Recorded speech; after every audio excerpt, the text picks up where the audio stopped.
విస్తృతంగా ప్రేక్షకుల ఆదరాభిమానాలను చూరగొన్న తెలుగు సినిమా కథానాయకుడు శోభన్ బాబు. ఎక్కువగా కుటుంబ కథాభరితమైన ఉదాత్తమైన వ్యక్తిత్వం కలిగిన పాత్రల్లో ఆయన రాణించారు. తన చలనచిత్ర జీవితంలో ముఖ్యంగా ప్రేమ కథలలో ఆయన ఒక విశిష్టమైన స్థానాన్ని సంపాదించి ఆంధ్రుల అందాల నటునిగా తెలుగువారి మదిలో నిలిచిపోయారు.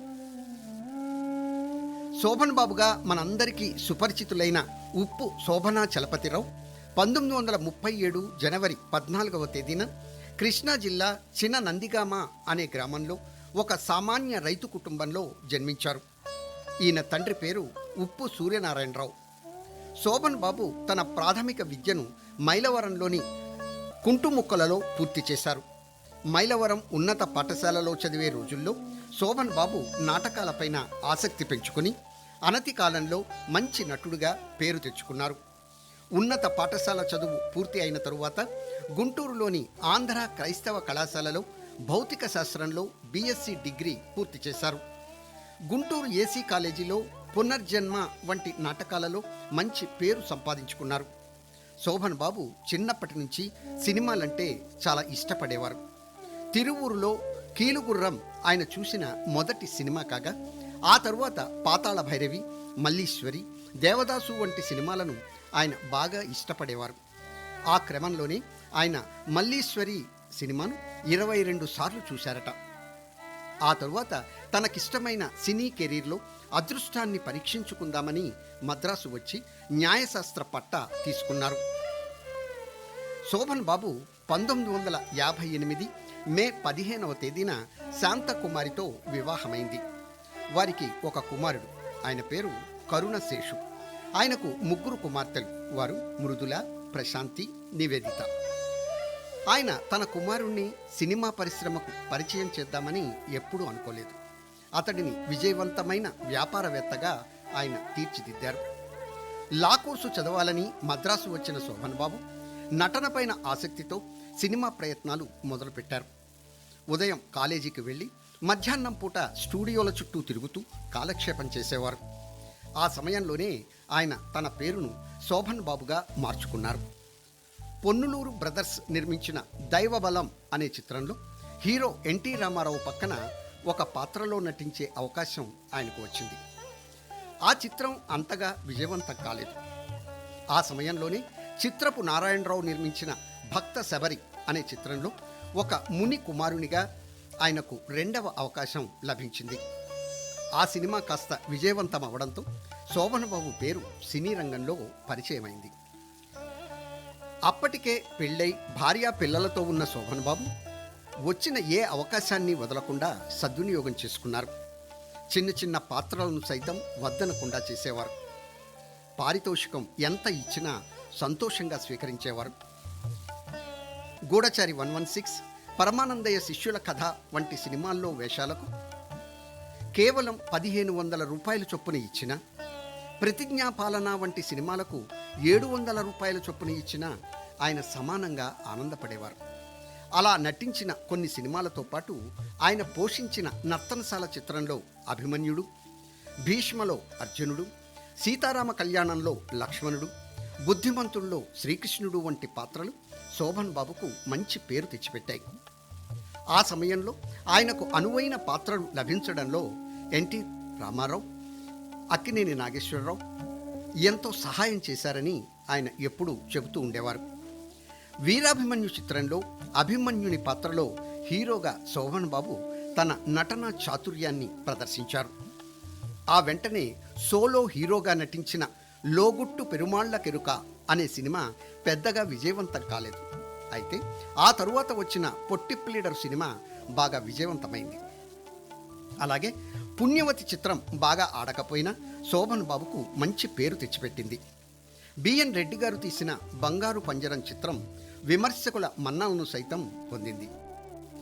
1969లో విడుదలైన మనుషులు మారాలి సినిమా శోభన్ బాబు నట జీవితంలో మైలురాయిగా నిలిచింది. సిల్వర్ జూబ్లీ చిత్రంగా హిట్ అయింది. అప్పటి నుంచి శోభన్ బాబు హీరోగా స్థిరపడ్డాడని చెప్పవచ్చు.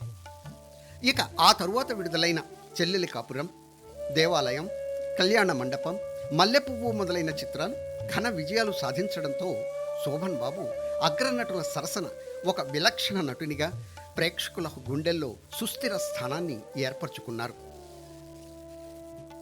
మానవుడు దానవుడు చిత్రం శోభన్ బాబుకు మాస్ ఇమేజ్ తెచ్చిపెట్టింది.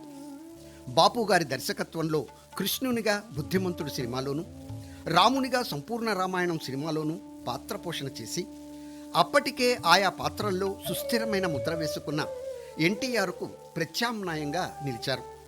ఆ చిత్రాలు విజయవంతం కావడానికి దోహదపడ్డారు. అంతవరకు నివురుగప్పిన నిప్పుల్లా ఉన్న శోభన్ బాబు అనతి కాలంలోనే దేవత, కార్తీక దీపం, రఘురాముడు వంటి కుటుంబ కథా చిత్రాలలో నటించి మహిళా ప్రేక్షకులకు ఆరాధ్య కథానాయకుడయ్యారు.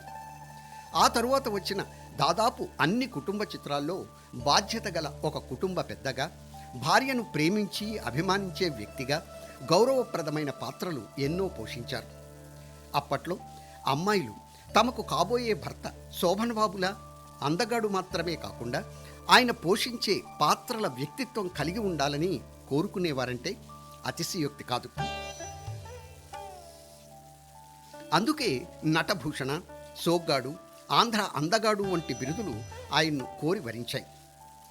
రాముడు, కృష్ణుడు, అభిమన్యుడు మొదలైన పౌరాణిక పాత్రలతో పాటు కొన్ని జానపద చిత్రాల్లో కూడా శోభన్ బాబు పాత్రోచితంగా నటించి ప్రేక్షకులను మెప్పించారు. అప్పటికే అగ్ర హీరోగా పేరు తెచ్చుకున్నా కూడా ఎటువంటి భేషజాలు లేకుండా సాటి హీరోలతో కలిసి నటించి ఆయా చిత్ర విజయాలకు తోడ్పడేవారు. అటువంటి కాంబినేషన్ చిత్రాల్లో ఎన్టీఆర్తో ఆడబడుచు, విచిత్ర కుటుంబం, అక్కినేని నాగేశ్వరరావుతో పూలరంగడు, బుద్ధిమంతుడు, నటశేఖర కృష్ణతో మంచి మిత్రులు, ఇద్దరు దొంగలు వంటి సినిమాలు విశేషంగా ప్రేక్షకాదరణ పొందాయి. శోభన్ బాబు 2 కన్నడ సినిమాల్లో రాజ్కుమార్ పక్కన అతిథి పాత్రలో కూడా దర్శనమిచ్చారు. శోభన్ బాబు తన కెరీర్లో అనేక ప్రముఖ దర్శకులు, ప్రముఖ నిర్మాణ సంస్థల చిత్రాలలో నటించారు. ప్రముఖ నిర్మాత డి రామానాయుడు తీసిన 9 చిత్రాల్లో ఆయన నటించారు. శోభన్ బాబు నట జీవితంలో ఎన్నో చిత్రాలు ఘన విజయం సాధించి ఆయనకు మంచి పేరు తెచ్చిపెట్టాయి. కొన్ని తెలుగు సినీ చరిత్రలో ఆణిముత్యాలుగా నిలిచిన కొన్ని చిత్రాలను గమనిస్తే, యావత్ తెలుగు సినీ అభిమానులను ఉలిక్కిపడేలా చేసిన మనుషులు మారాలి అనే చిత్రంలో కార్మిక నాయకునిగా శోభన్ బాబు నటన అద్వితీయం. ఆ సినిమా అప్పట్లో 25 వారాలు ఆడింది.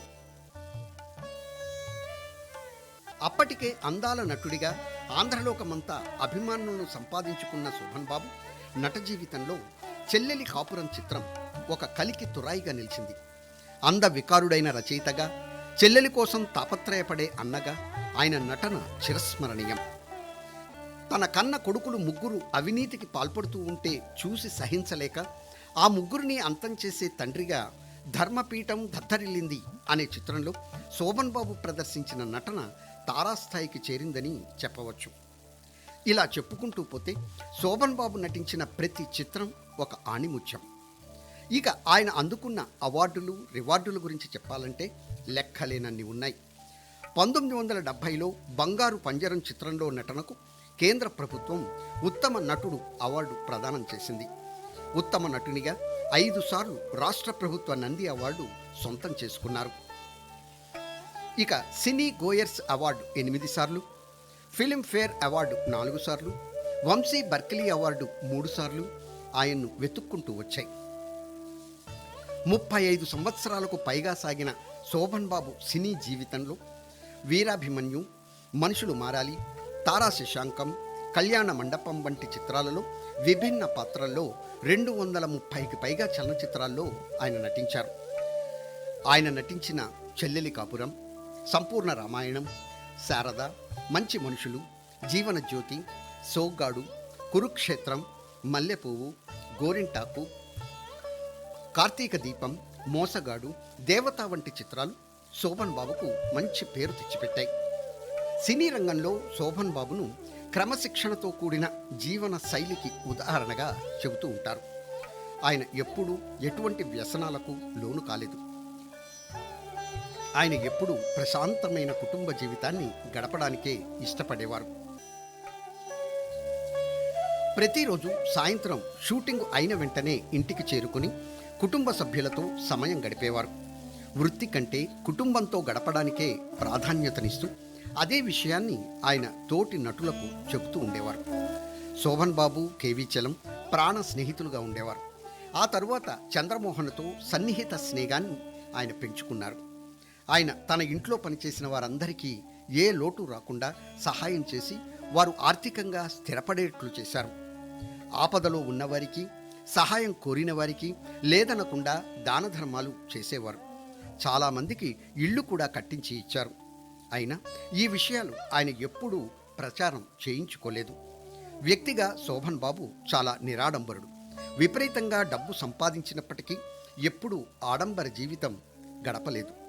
డబ్బును పొదుపు చేయడంలో, మదుపు చేయడంలో సాటి నటులకు, ఇతరులకు ఆయన ఆదర్శంగా నిలిచారు. ఎప్పటికీ తన అభిమాన ప్రేక్షకుల హృదయాల్లో అందాల హీరోగా ఉండిపోవాలని భావించిన శోభన్ బాబు తన 59వ ఏట నట జీవితానికి స్వస్తి చెప్పారు. సుమారు 200కు పైగా చిత్రాలలో నటించిన శోభన్ బాబు 1996లో విడుదలైన హలో గురు అనే చిత్రంతో తన 3 దశాబ్దాల నట జీవితానికి శుభం కార్డు వేశారు. అలా ఎన్నో చిత్రాల్లో తన హావభావాలతో, అందచందాలతో ఎవర్ గ్రీన్ హీరోగా ప్రేక్షకుల హృదయాల్లో చిరస్థాయిగా నిలిచిపోయిన శోభన్ బాబు చలనచిత్రాల విశేషాల గురించి వరుసగా రాబోయే సంచికల్లో వివరంగా తెలుసుకుందాం. నమస్కారం.